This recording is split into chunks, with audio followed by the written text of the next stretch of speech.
el estudio para el día de hoy tiene relación con la distinción del bautismo sacramental, lo vimos, ¿cierto?, a el bautismo del Espíritu Santo de Dios.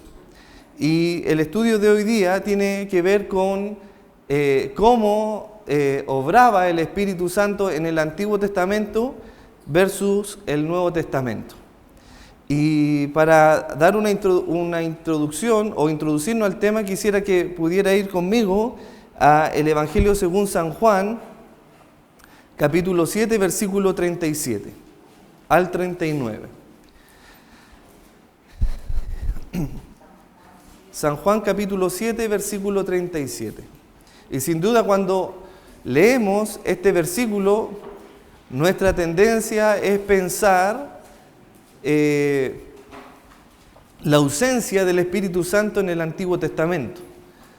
Por lo tanto, debemos entender que no podemos aislar este versículo ni del Nuevo Testamento ni del Antiguo Testamento. Entonces, leamos por favor el Evangelio según San Juan, capítulo 7, versículo 37. Y mire, observe, dice: en el último y gran día de la fiesta, Jesús se puso en pie y alzó la voz diciendo, palabras de Jesús: si alguno tiene sed, venga a mí y beba.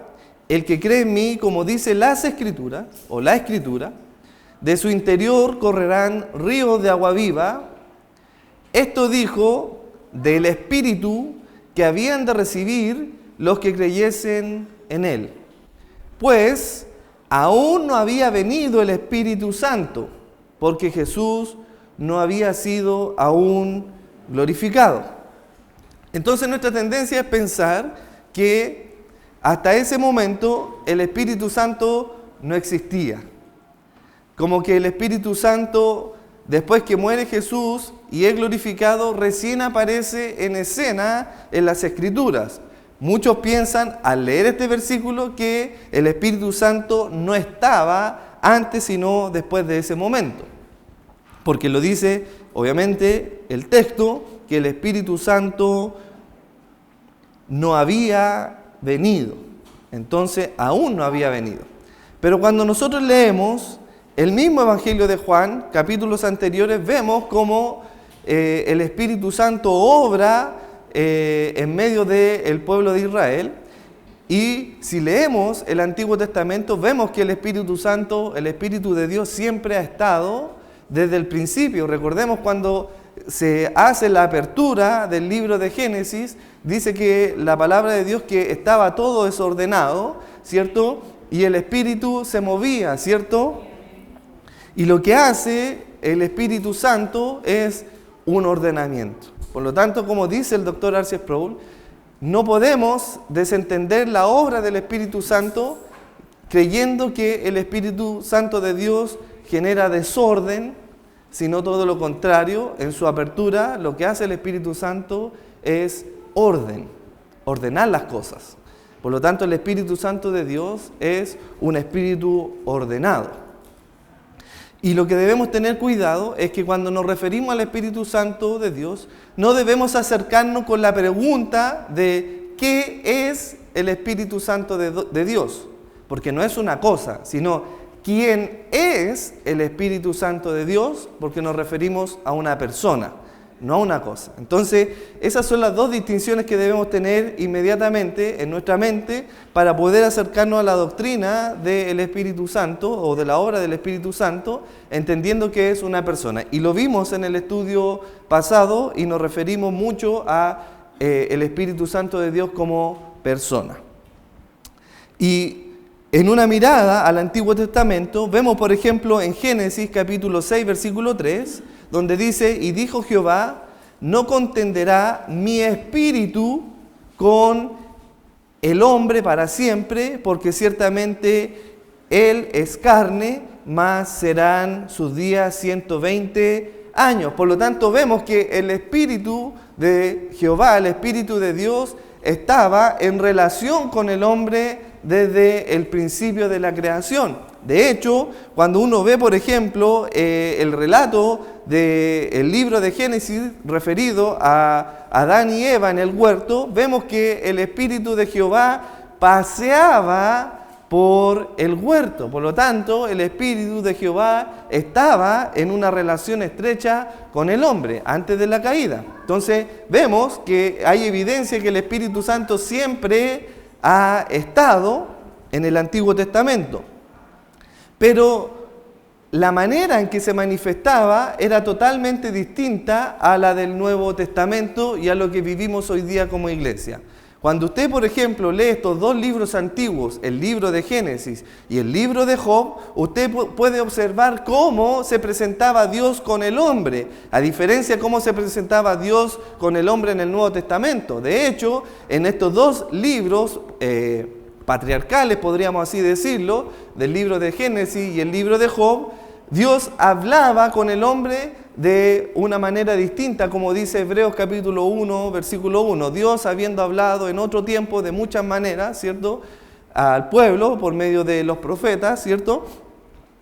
Aquí vemos, por ejemplo, en el libro de Job, cómo el Espíritu de Dios habla a Job cuando Job busca, de alguna manera, exponer su causa ante Dios. Y nosotros observamos el relato de Job en el capítulo 23, el versículo 1 al 5, donde Job pregunta dónde puede encontrar a Dios para poder conversar con Él. Y es súper importante que veamos este relato porque nos da a entender cómo Dios se va manifestando de manera progresiva hacia el hombre, porque en ese momento, cuando Job está hablando, no existía el tabernáculo, no existía el arca del pacto, no existía el templo, porque no se había todavía conformado un lugar donde se manifestara la presencia de Dios. Por lo tanto, lo que se conocía de Dios era lo que se había transmitido de manera verbal de generación en generación.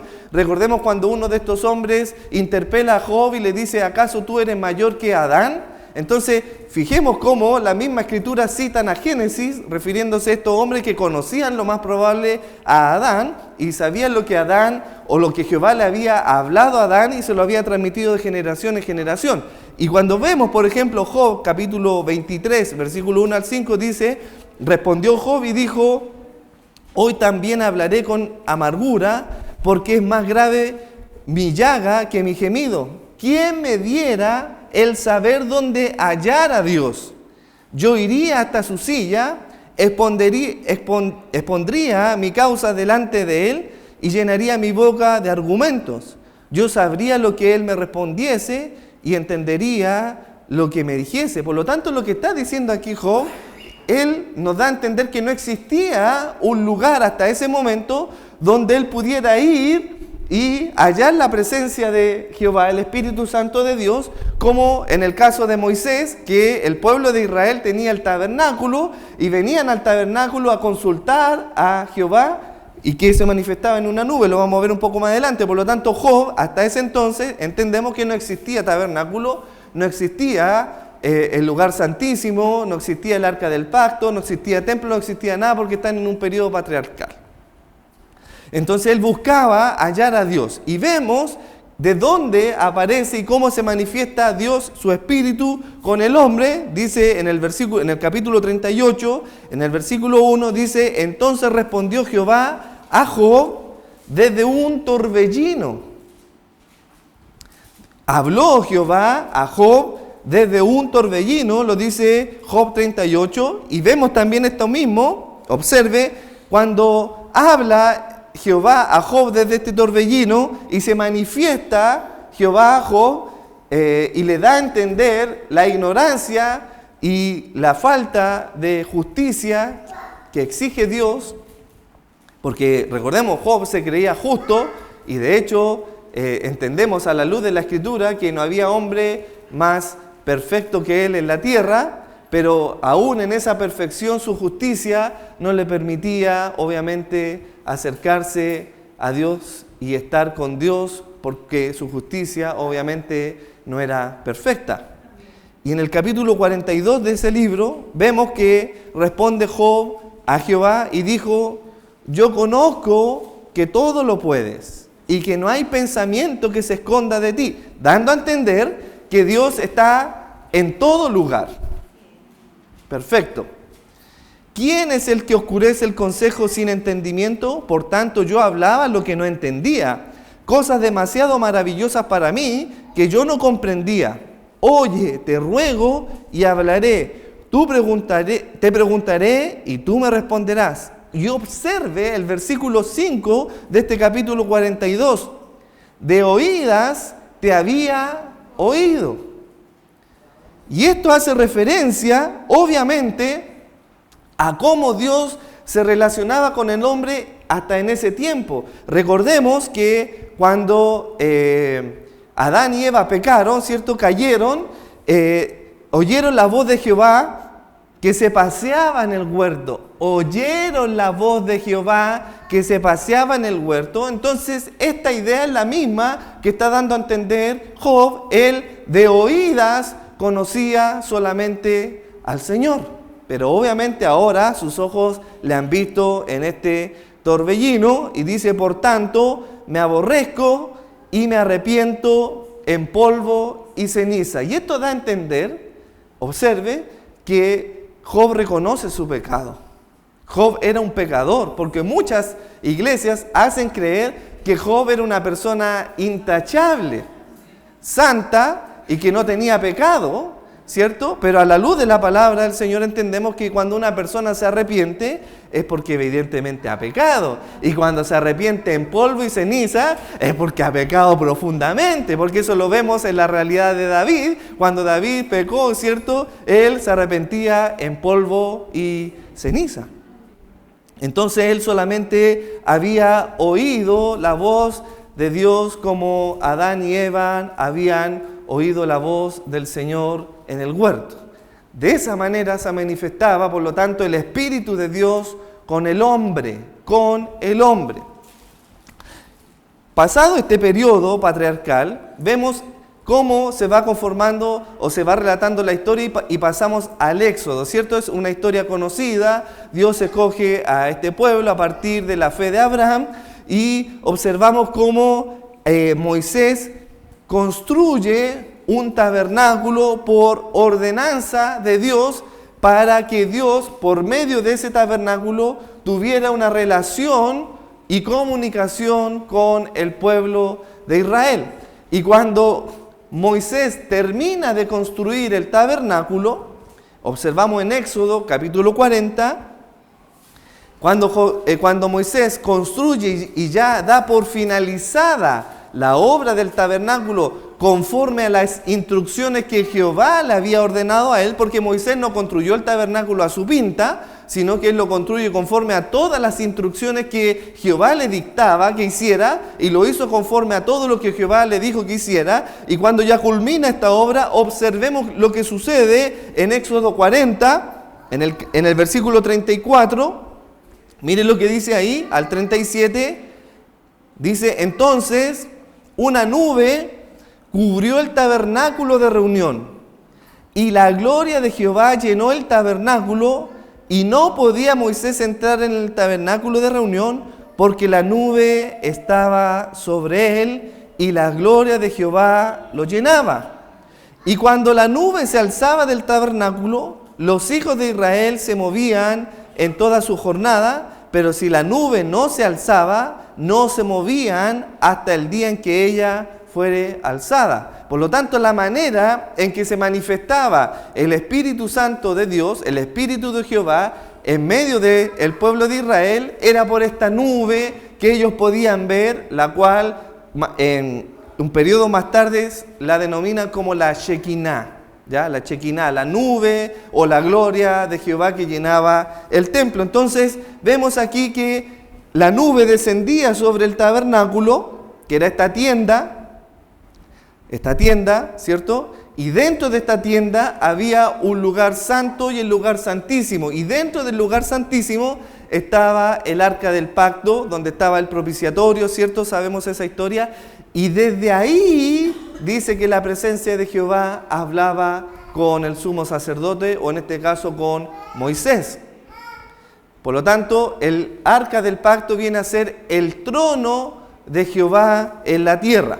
Entonces, desde ahí hablaba el Señor. Y observe, en Números 7:89, dice la palabra del Señor, refiriéndose al tabernáculo y el arca del pacto, y cuando entraba Moisés en el tabernáculo de reuniones, recordemos que no era que cualquier persona podía entrar al tabernáculo de reuniones, número 789, estamos aquí en el periodo del tabernáculo, pasamos de Génesis y Job, donde Dios se manifestaba al hombre, hablaba de manera audible. Ahora vemos aquí que Jehová, el Espíritu Santo de Dios, se manifiesta de manera visible por medio de esta nube. Y estamos aquí ahora donde Moisés entra en el tabernáculo y dice número 789, y cuando entraba Moisés en el tabernáculo de reuniones, ¿qué pasaba? Para hablar con Dios, oía la voz que le hablaba de encima del propiciatorio que estaba sobre el arca del testimonio y de entre los dos querubines, y hablaba con él. Por lo tanto, vemos de dónde hablaba Jehová con el pueblo, y en este caso de manera específica con Moisés, desde el arca del pacto. Desde ahí se oía la voz de Jehová, pero se hacía ahora visible por esa nube que descendía y llegaba y llenaba el tabernáculo. Entonces vemos que el Espíritu Santo de Dios, el Espíritu de Jehová, estaba con el hombre y se manifestaba de manera audible y de manera visible, pero no estaba en el hombre, sino que se manifestaba de manera temporal en algunos casos específicos, como por ejemplo el de Moisés. Y este versículo es clave para que entendamos cómo el Espíritu Santo obraba o se manifestaba en el Antiguo Testamento. Miren, por favor, observe Números capítulo 11, versículo 17. Vamos a contextualizar qué es lo que estaba pasando aquí. El pueblo de Israel ya venía por el desierto y de alguna manera el pueblo de Israel estaba ya cansado de comer el maná. Y ellos añoraban y deseaban poder comer carne. Y Dios le provee de carne. Sabemos que Dios envía codornices para que ellos puedan comer carne. Pero lo que estaba pasando aquí era que Moisés estaba agotado ya. Estaba agotado de dirigir este pueblo. Y se queja Moisés contra Jehová de este agotamiento, y Jehová le dice: bien, Moisés, entonces busca en medio del pueblo de Israel, de los ancianos, a 70 ancianos. Entonces Moisés busca a estos 70 ancianos, y vemos lo que sucede aquí en Números 11, 17. Y observen lo que va a hacer el Señor ahora con estos 70 varones ancianos del pueblo de Israel, que se iban a reunir frente al tabernáculo, no en el tabernáculo, sino frente al tabernáculo. Y dice el versículo 17: y yo descenderé y hablaré allí contigo y tomaré del espíritu que está en ti y pondré en ellos, y llevarán contigo la carga del pueblo y no la llevarás tú solo. Por lo tanto, vemos que el Espíritu de Jehová estaba de manera especial y exclusiva en Moisés para poder guiar al pueblo de Israel. Estaba en Moisés para poder guiar al pueblo de Israel y no estaba en ninguna otra persona más, salvo solamente en Moisés. Por lo tanto, lo que está diciendo aquí, que Jehová le está diciendo que ahora iba a poner de ese espíritu que estaba en Moisés, se lo iba a poner a los 70 ancianos. Y observe un poco más adelante en el versículo 26 del mismo capítulo lo que sucede. Y esto es súper interesante porque aquí está la respuesta de Moisés, y que nos da a entender que el Espíritu Santo de Jehová, de Dios, no estaba en los hombres. Y vemos como dice aquí Moisés respecto a que el Espíritu reposó en dos personas que no estaban aquí frente al tabernáculo, sino que estaban en el campamento, que era Eldad y Medad, que habían profetizado en el campamento. Entonces respondió Josué a este joven que vino de manera apresurada a avisarle que habían dos hombres que estaban profetizando, y él como que de alguna manera creía que eran usurpadores estas personas y que solamente el que debía profetizar era Moisés y nadie más. Y Moisés le responde y le dice, Moisés le respondió: ¿tienes tú celo por mí?, le dice. ¿Tienes celo por mí?, le dice. Y miren lo que dice Moisés: ojalá todo el pueblo de Jehová fuese profeta, y que Jehová, ¿qué cosa? pusiera su espíritu sobre ellos. Es súper interesante esa frase. Por favor, subráyela en sus Biblias. El deseo de Moisés es que el espíritu que estaba en él, Dios lo pusiera sobre ellos. Y observe, esa frase es súper importante, la palabra sobre, porque no estaba todavía en ellos, podía estar sobre ellos. El espíritu que estaba sobre Moisés, que está en ti, pondré en ellos, ¿cierto? Sobre ellos, encima de ellos. ¿Por qué razón? Obviamente porque el Espíritu Santo de Dios todavía no se manifestaba en todos, en cada uno de los miembros del pueblo. Y lo interesante que cuando nosotros vemos que cuando la nube obviamente descendía sobre el tabernáculo, daba dirección y órdenes al pueblo de Israel, los guiaba, porque esa era la función del Espíritu Santo de Dios, guiar al pueblo de Israel de la misma manera que el Espíritu Santo de Dios nos guía hacia la verdad. El Espíritu Santo de Dios que se manifestaba en esta nube en el tabernáculo guiaba por donde tenía que moverse el pueblo de Israel. Eso era lo que hacía. Y el pueblo de Israel obviamente obedecía el mandato. Después de este periodo en que el Espíritu de Jehová se manifestaba en el tabernáculo, hay una transición. Pasa obviamente ahora del tabernáculo al templo de Dios. Recordemos que David estaba en su casa y observaba cómo los levitas iban a ofrecer servicios, sacrificios, alabanza, adoración y su ministerio en el tabernáculo, y David veía que su casa era hermosa, ¿cierto? Con adornos, con oro, con todo lo que podamos imaginar, y el tabernáculo era un tabernáculo de tela, como lo habían traído y se había mantenido desde el Éxodo.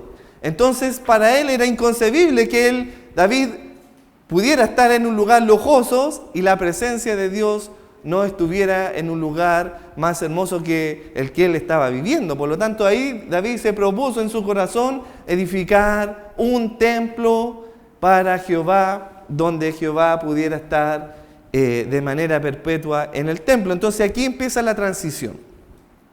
Empieza la transición de pasar del tabernáculo al templo del Antiguo Testamento. Sin embargo, sabemos por las Escrituras que David no pudo construir el templo. David lo que hizo, juntó toda la materia prima, oro en toneladas, plata, dice la palabra del Señor que juntó hierro, bronce, incontable, dice la Escritura, que no podían cuantificar cuánto de eso había. Y le encarga esta obra a su hijo Salomón. Y si usted va a Primera de Reyes, o primer libro de Reyes, capítulo 6, versículo 11-14, vemos cómo Jehová habla ahora a Salomón con relación a la casa que él iba de edificar, porque recordemos que Jehová le dice a David que no va a poder edificar la casa por cuanto había derramado sangre. Y dice, capítulo 6, versículo 11, primero de Reyes 6, 11, dice, y vino palabra de Jehová a Salomón, diciendo, palabra de Jehová, con relación a esta casa que tú edificas, observe, si anduvieres en mis estatutos e hicieres mis decretos y guardares todos mis mandamientos, andando en ellos, yo cumpliré contigo mi palabra que hablé a David tu padre, y habitaré en ella en medio de los hijos de Israel, y no dejaré a mi pueblo Israel. Así pues, Salomón labró la casa y la terminó. Entonces había una prescripción, obviamente, para que la presencia del Señor estuviera en medio del pueblo de Israel, y en este lugar era que el pueblo anduviera en las ordenanzas y mandamientos del Señor.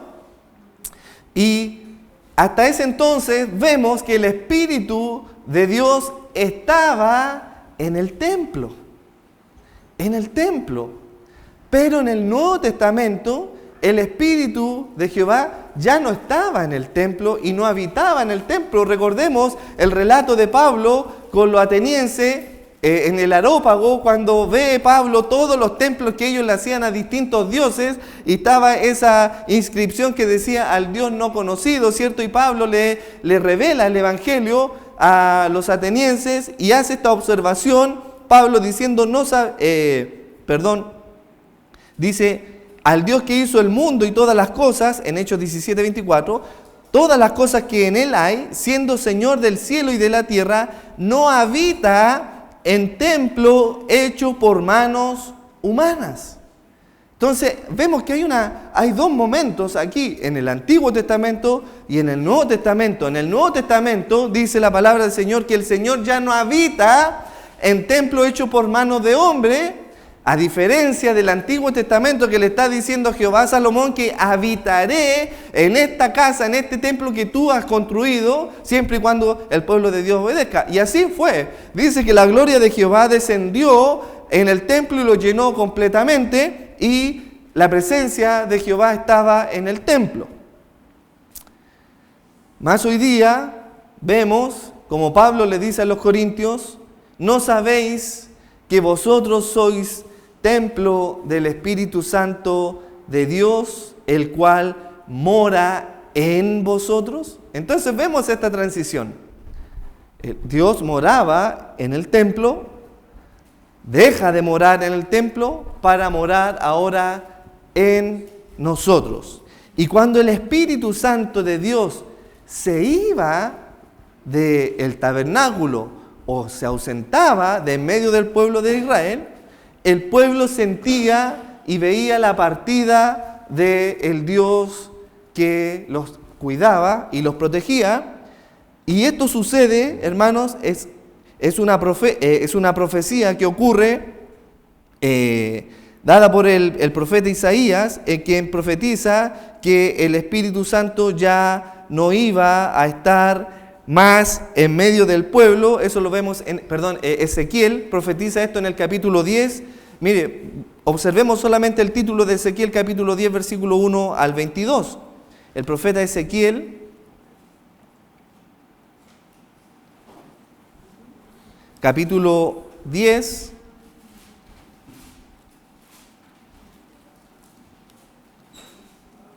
profeta menor,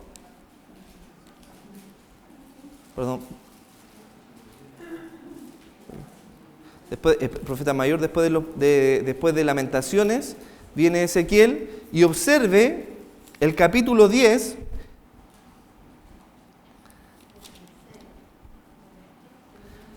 Ezequiel capítulo 10, del 1 al 22, usted va a observar aquí cómo la gloria de Dios abandona el templo. La gloria de Dios abandona el templo y ya Dios no estaba más en medio del pueblo de Israel. Y esto sucede cuando el pueblo de Israel es llevado cautivo en dos episodios, ¿cierto? Por los asirios y después por los babilónicos. Entonces el templo, que había sido construido de una manera esplendorosa, es destruido, y la gloria y la presencia de Dios abandona el templo. Y comienza ese periodo de la ausencia de la presencia de Dios con el pueblo. Y es interesante porque cuando comienza la reconstrucción en el libro del profeta Nehemías, el libro de Nehemías y Esdras, ellos relatan la reconstrucción del templo. Pero resulta que volvieron a reconstruir el templo, pero la gloria y la presencia de Dios ya no estaba en el templo. Y comienza esta ausencia de 400 años donde el pueblo ya no está delante de la presencia de Dios, sino hasta la venida del Hijo de Dios. Y miren este texto, por favor. Ezequiel, el mismo libro, pero en el capítulo 36. Profeta Ezequiel, capítulo 36. Mire, por favor, este texto. Ezequiel, capítulo 36, es un texto clave para darnos a entender cómo va a obrar ahora el Espíritu Santo de Dios en los postreros tiempos, con el nuevo pacto. Este es el nuevo pacto, versículo 26. Observe lo que dice. Este es el nuevo pacto que Jehová va a hacer con el pueblo de Israel y el cual hizo con nosotros. Dice: os daré corazón nuevo, y observe, y pondré espíritu nuevo, ¿dónde? Dentro de vosotros, y quitaré de vuestra carne el corazón de piedra, y os daré un corazón de carne, y pondré nuevamente dentro de vosotros, ¿qué cosa? Mi espíritu. Y haré que andéis en mis estatutos, y guardaréis mis preceptos, y los pongáis por obra. El mismo mandato que Jehová le había dado a Salomón, que si el pueblo obedecía, la presencia de Jehová estaría con ellos, pero aquí Dios va a mudar nuestros corazones, va a poner su espíritu dentro, y el espíritu va a hacer que nosotros andemos en obediencia y pongamos por obra sus preceptos. Y el Señor dice, Jesús, dando a revelarse este nuevo pacto en Mateo 26, 28, diciendo: esta es mi sangre del nuevo pacto, que por muchos es derramada para remisión de los pecados. Esa era la señal del nuevo pacto, Mateo 26, 28, que por muchos es derramada para remisión de los pecados. Y aquí vemos esta pregunta, hermano. ¿Cuál es la razón por la cual el Espíritu Santo de Dios, el Espíritu de Jehová, no moraba en los creyentes del Antiguo Testamento? No estoy diciendo que no estaba, sino que no moraba en los creyentes del Antiguo Testamento. La razón era porque todavía Jesucristo, lo dice, como lo leímos, no había sido glorificado, no había muerto por expiación de los pecados, y obviamente el receptáculo del hombre no era apto para recibir algo tan santo porque estaba corrompido. Pero cuando vino el Señor Jesucristo y derramó su sangre, nos hizo apto para remisión de los pecados de nosotros ante el Señor, y por esa razón hoy en día mora el Espíritu Santo de Dios en nosotros por el sacrificio que hizo Cristo en la cruz de manera perfecta y permanente. ¿Cómo lo sabemos? Bueno, observemos Hebreos 9, 24, 26, donde habla obviamente de esta obra expiatoria y la distinción entre el antiguo pacto y el nuevo pacto. Observemos, mire cómo dice el escritor de Hebreos en el capítulo 9, versículo 24. Porque no entró Cristo en el santuario hecho de manos, figura del verdadero, sino en el cielo mismo, para presentarse ahora por nosotros ante Dios. Y no para ofrecer muchas veces, como entra el sumo sacerdote en el lugar santísimo cada año con sangre ajena. De otra manera, le hubiera sido necesario padecer muchas veces desde el principio del mundo.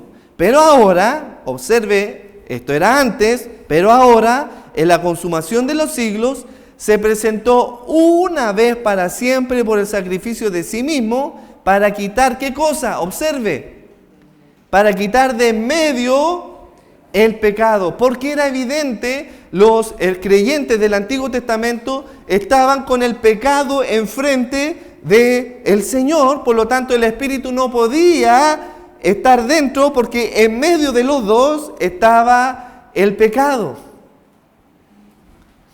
Es la oración del rey David: porque mi pecado está frente a ti. Era la condición en que estaban todos los creyentes del Antiguo Testamento. Pero cuando Cristo hizo su obra perfecta expiatoria, nos lavó, nos hizo apto, ¿para qué cosa? Para poder recibir como morada ahora el Espíritu Santo en nosotros y ahora somos templo del Espíritu Santo, limpiándonos Él, como debía entrar el sumo sacerdote y limpiar el templo a causa de la profanación y el pecado del pueblo de Israel. El sumo sacerdote no solamente se tenía que limpiar Él a causa de su pecado, sino que también tenía que esparcir la sangre en el tabernáculo para perdonar, o sea, para perdón del pecado del pueblo de Israel. Lo mismo hizo Jesucristo, roció su sangre en este nuevo tabernáculo para que el Espíritu Santo pudiera habitar en nosotros.